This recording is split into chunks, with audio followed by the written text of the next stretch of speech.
Okay, John, we're going to take the airbox cover off, but first I want to show you a couple little things. The fuel tank for the bike is underneath the seat. The seat is hinged on the left and opens from the right. So you just grab the right part of the seat and just lift it straight up, and you'll see under the seat, here's the gas cap, okay? Of course it clicks when you turn. You'll also see here, this is all the wiring harness for the Ledmodo Bluetooth light controller that you like so much. At any rate, this is my registration. This is one of my to-dos. Okay, now I was also trying to tell you about a switch that I put in. This switch is a on-off switch for the LED control system. You'll see the LED control system in a minute because it's up with the battery underneath the airbox cover. But at any rate, this is one of the fuse banks of the bike. You can see that in the manual. This is the main fuse bank. There's another fuse bank. Come around here, baby. There's another fuse bank on the right front side of the bike behind this panel. This right front panel has the main fuse box. So the master fuse is what it's called. And also there's another small set of fuses that are there. Now on the left side, got the wheel twisted this way, but on the left side, here is another panel just like the right side. That's where the load balancer is located underneath there, and the harness for the front axe mirrors and blinker system is under there.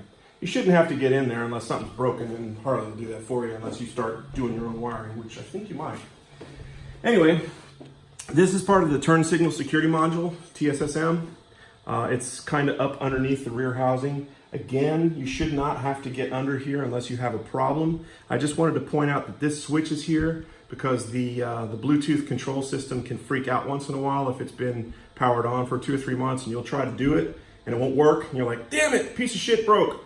It's not broke, it just needs to be reset. So just take it, toggle that switch off, you count to 5, toggle it back on, you're good to go, because this thing is not on accessory power. It is directly powered by the battery, so it never turns off unless you turn it off. It also vampirically taps the battery over time, but if you use the, the battery tender, it doesn't matter. So again, left is on, right is off. Okay, so on to the airbox cover. Jay, take a look at this. Right here, you'll see this cute little screw head with a little cotter pin sticking out of the top of it.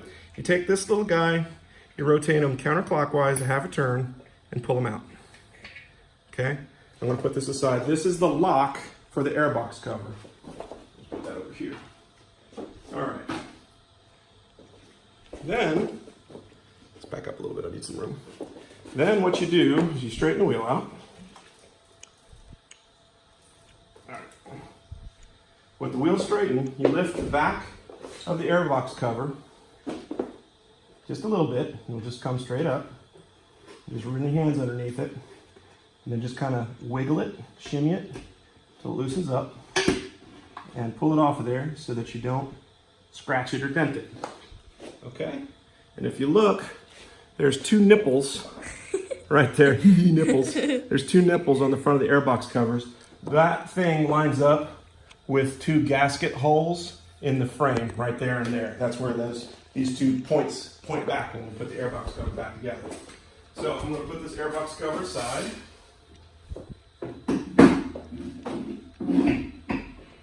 All right, so now you're seeing the raw airbox itself, okay?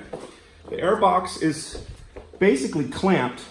3 clamps on this side, 3 clamps on the other side, 1 clamp right here in the back middle, and then there's a tricky one that's in the front under the snorkel. See, there's a little snorkel there, and there's a little cotter pin. I don't know if you can see that in there, but there's a little pin in there, and you gotta pop that guy up too. So there's that little guy, and then these 6. So I'm gonna start popping these off. So. Oh, I got your butt. That's all right. So you can use your finger to pop them off. Left 1, 2, 3. Center one. There we go. Right 1, 2, 3. And then I'm gonna use a flathead screwdriver to get to the one under the snorkel. So I'm gonna reach down in there, and you just kind of put it in there and you go plip, and it pops. Okay, I'm gonna put this in my pocket so we don't scratch anything. Now this guy gets sealed after a while. Humidity will set in and it won't won't come off too easy, but we'll see how bad it is. You gotta use a little bit of force to, oh, there it is. It just kind of, you know, comes up. Now, one thing you don't want to forget is this right here, this little connector. To remove this connector, you basically push in on this little pin on the back. That unlocks the connector. So push in on that, and then you can just pull it off. Okay, we'll just pull that off to the side. All right, and now the airbox cover will be free. You just kind of pull it back because there's a snorkel hose there that goes down into the intake of the engine. And there you have it. See a little, looks like a vacuum cleaner. So this is the actual airbox cover. So we're gonna put this aside now. And here you have it. So if you wanted to change your air filter, this is it. Jay, go ahead and show them around the air filter. You'll see that the air filter is not orange, nor is it dirty in any way. It's practically brand new. The air filter's super clean. Okay, so up front here, Jay, get a load of this. You'll see that there's a little red light pulsing on the right-hand side there. This is the Bluetooth module, okay? And it's basically resting on top of the battery. You can see the battery terminal here, that's the negative terminal. And of course, under the red goober over here is the positive terminal. In addition to that, there's a few things on there, right? The bike's power is on there, the Bluetooth module is on there, and the charger for the mount is here. Show them this real quick. Okay, this is the RAM mount. Okay, it's basically balled onto the handlebars. Idea being is you can put your phone in here. Do you have your phone in your pocket? Yes, I do. Can I borrow it real quick for demonstration purposes? There you go. Say you have a phone. Thank you, baby. All you got to do is squeeze these little guys like a little X. Take your phone, bloop, and you'd be surprised how well that holds. Now I'm going to give you a little rubber, damn it. You don't have to play with your phone. No. I'll give you a little rubber thing that will reach around behind it and then go over the front of the face of the phone, and it protects it from falling off if you're worried about vibration and all. But I tell you, I've been running with no protection and no rubber doofer on my phone for miles and miles and miles, and it's never come off. So this thing really works good. This is a lightning cable to charge an iPhone. Right now, I think I got to pull the master fuse on it because it wasn't working today. That's another one of those things, just like the power kill on the Bluetooth module.